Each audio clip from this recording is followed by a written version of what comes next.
Dili mo minos na po kabalay nga gitukod sa tunga gyud sa sapa sa habig sa Barangay San Roque, Dakbayan sa Sugbo ang gipangguba. Kabahin kini sa programa sa pagsulbad sa problema sa baha. Kini akong gitutukan sa Balitang Barangay. Matagbunok sa wan sa Cebu City daling musakang level sa baha sa nagkadayang lugar sa Dakbayan.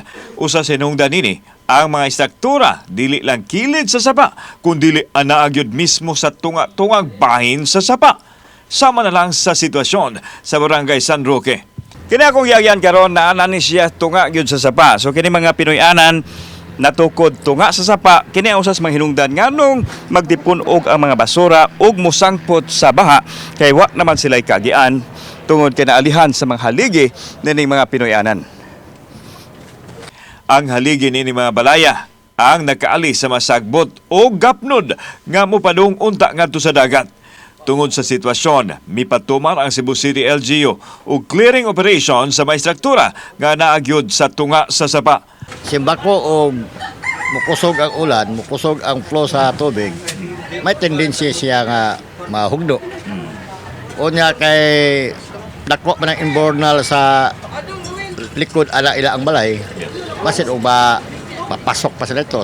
Mao na gi priority ni General Simato pagkakita niya nga naay mga kabalayan nga tunga sa sapa. Usa sa ginimulis ang balay ni Elisa Javier. Matod niya, tulo na kadikada siya nga nagpuyo sa mga dapit. Disugot siya og ang iyahang masilingan nga mobalhin sa gitanya nga relocation site sa Dakbayan apan adunay hangyo ngadto sa LGU. Amo lang unta sir nga kay lison man dito bukid man sir. Unya kanang nagkinahanglan jud mig financial kay ang pagpasaka sa mga gamit namo dito sir. Matod ni Konsehal Jerry Guardo, gipapili ang maapektadong mulupyo, relocation o kwarta. Si Mayor Mike dili siya gusto nga dunay makalas nga kinabuhi ba. Labi na kay sila na sila nagpuyo gyud nagpatong ilang mga balay na diri gyud sa sapa nya simbako gabi mobunok ang ulan.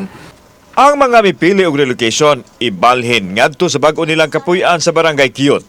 Ang gihimong clearing operations party usab sa programa sa Dakbayan nga masulbad ang problema sa grabing pagbaha kun mobunok ang kusog nga uwan.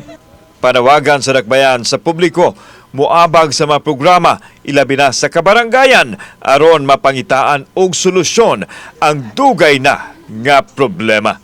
Kauban si Clover Lumayag, ako si Alan Domingo. Balitang Bisdak.